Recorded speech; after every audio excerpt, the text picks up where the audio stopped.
Welcome to Shiny Object Saturday. I'm Paul Evans, your free online business coach, and this question comes in actually a pretty good bit or something very similar to it, and that is, how do I get over shiny object syndrome?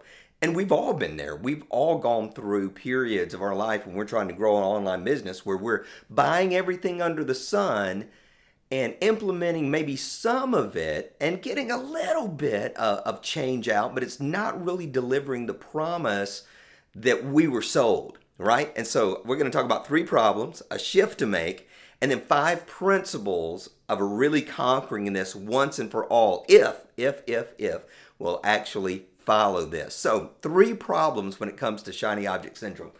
Number one is exaggerated earnings and ease. Almost every product that we purchase has this type of frame on it. And obviously it's on purpose.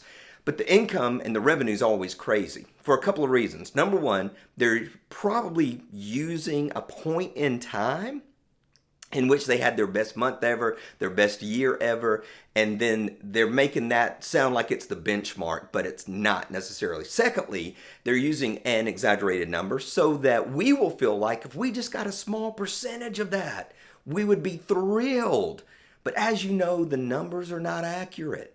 Even if that is the top line, they're not telling the story about affiliate payouts, how much the overhead was, how much they spent on ads. There's a lot of misinformation and missing information. And this is going to sound crazy, but since I'm spending most of my time in the offline world, we spoke to a business owner recently who's doing about $100 million. But the bottom line was that after all expenses and after everything was gone, they were less than $1 million in profit. Out of $100 million, it was less than 1% profit. That's pretty crazy, right? But if I said, hey, last year, I worked in a business that did $100 million, everybody would be going, wow, that's unbelievable. But the truth is, there's a lot of small businesses making more than this business owner when you get down to it. So don't fall for that exaggerated earning or the exaggerated ease about how simple this is.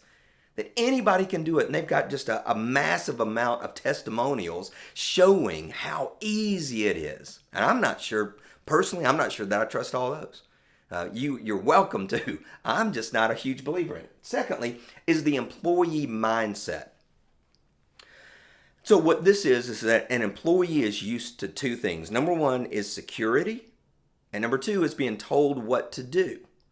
And so these products are being packaged to make you feel like very secure, financial security is almost guaranteed, and that you're going to be told exactly what to do, which is what almost every employee is used to.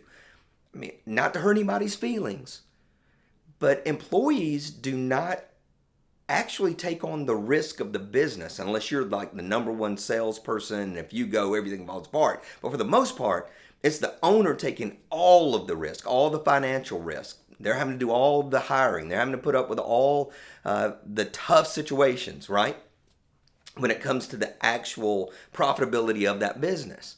And so what these product owners want to do is write copy that allows you to feel very comfortable in an employee mindset instead of feeling like you're actually taking on any risk or that there's a chance of failure. And then number three, ESC, extreme sales consumption. The other challenge is we're out there looking at every sales letter. We're on multiple lists, and every time there's a launch, we're in there and we're getting convinced by this sales copy that we're hearing over and over and over again, and it all sounds right. Why?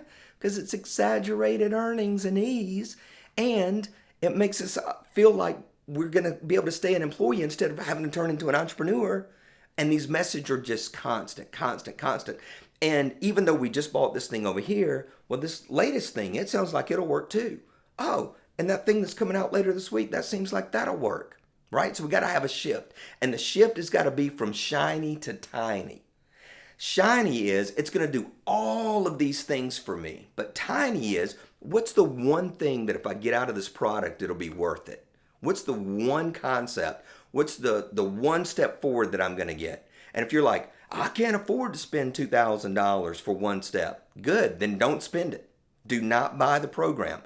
But don't see programs as the answer as I've mentioned before, but it's going to contribute to your education. So we want to really shrink the product into something that if we can gain this one tiny outcome, it was worth the money. All right, so 5 principles. 5 principles to keep us on the straight and narrow.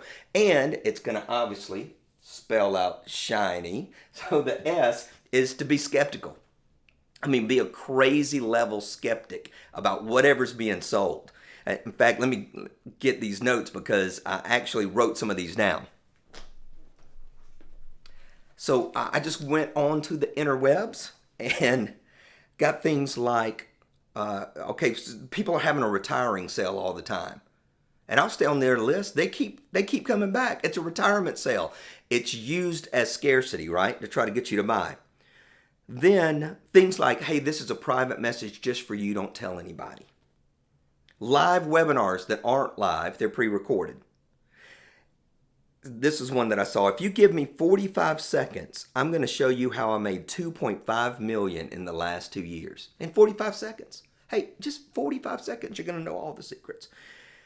I'm going to show you how you can work part-time with the skills that I'm going to teach you, and you can make far more than with a college education.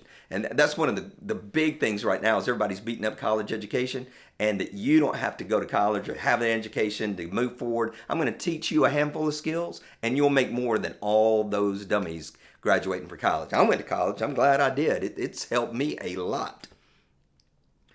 Let's see. Watch me get 200 leads a day with virtually no setup. 200 leads a day. And we're like, man, if I got 2 leads a day, I'd be pumped up about that. And he's saying 200. And he's saying it's easy. It's virtually no setup involved. I need to get in. I mean, it's kind of like if I said, come watch me bench 300 pounds. There's some of you watching that can do that. But the majority can't. It's not viable. So when somebody makes this extreme promise, we need to be skeptical and go, you know what? That's probably not true. They're probably lying. In fact, if you were to read sales letters out loud and go liar while you're reading it, it'll change everything. Number 2 is how. How are they actually making this money? And we're going to do another video on this at some point, but if somebody's making money teaching other people how to make money, I'm not saying that's not valid. It can be very valid. But you've got to, again, watch the numbers. So somebody may say something along the lines of, I'm making 6 figures a year writing articles. And then when you get into it, you find out they're not actually making money writing articles. They're actually making money teaching people how to write articles to make money. And they've got affiliate sales, and they've got advertisements or sponsorships on their website. And so you start looking at where's all the income come from. Very small percentage comes from the thing that they're saying makes all their money. So even take something along the lines of a video like this. I've seen people say, I made $2 million last year shooting simple videos from my iPhone. Well, the truth is they made a little bit of money with their videos, but they made most of their money selling people how to make videos to make money, right? So they were making money off their course. They weren't making money off the thing that everybody believes. Okay, that's how they're making their money. So what's the how there? If somebody says how, and one thing I would really encourage, if you're buying a product, make sure that it's either in your industry or it's the exact model of what you're wanting to do. Don't be convinced to do their model. Have your model in mind and decide, okay, that's the model I want to learn. I'm going to go and get that product. Instead of letting the product convince you that's the direction you need to go in.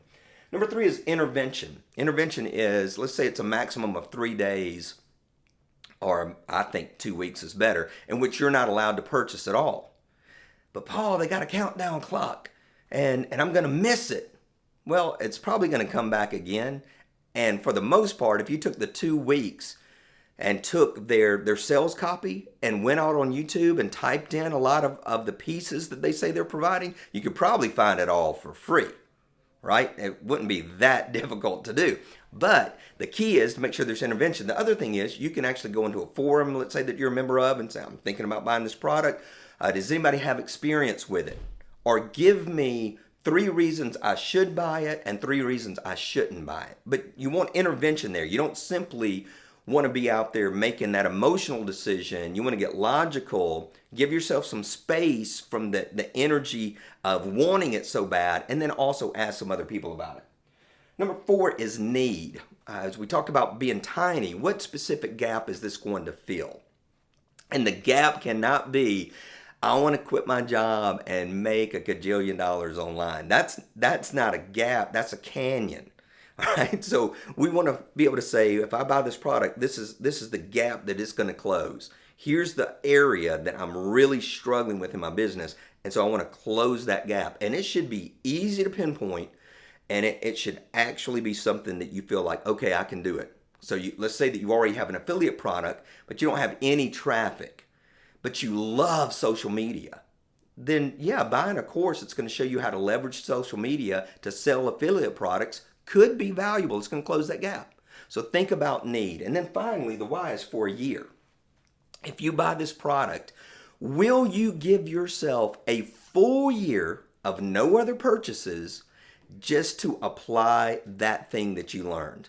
And especially if it's a big course. And if it's a big course promising that you're going to make a gajillion dollars on YouTube or on Amazon or selling affiliate products or creating your own product, or creating a membership site, whatever the promise is, will you dedicate a year of your life to it and not do anything else? You don't get to have a shiny object syndrome because you bought the object and now you've got to commit a full year to doing this. Because a lot of these courses are expensive. It's not like buying a diet book for $20 and you do it for a month and then buy another $20 book, but you're still in fitness and in health and trying to diet and do some things along those lines, right? What we're talking about is making sure that you're going to stay focused on that instead of just buying it and putting it on the shelf and going over to something else. So hopefully this is helpful for you. I know it's been helpful for me in my life as I made sure that I exited the S.O.S, the shiny object syndrome path. And so remember the 3 problems, remember the shift from shiny to tiny, and then remember the 5 principles. You may want to write these down, put them on your computer screen so that every time a new sales message comes up, you look down that list and you can make sure that you're making a wise decision or an unwise decision. Because regardless, our path forward, it's like success. It's not an accident. Be blessed.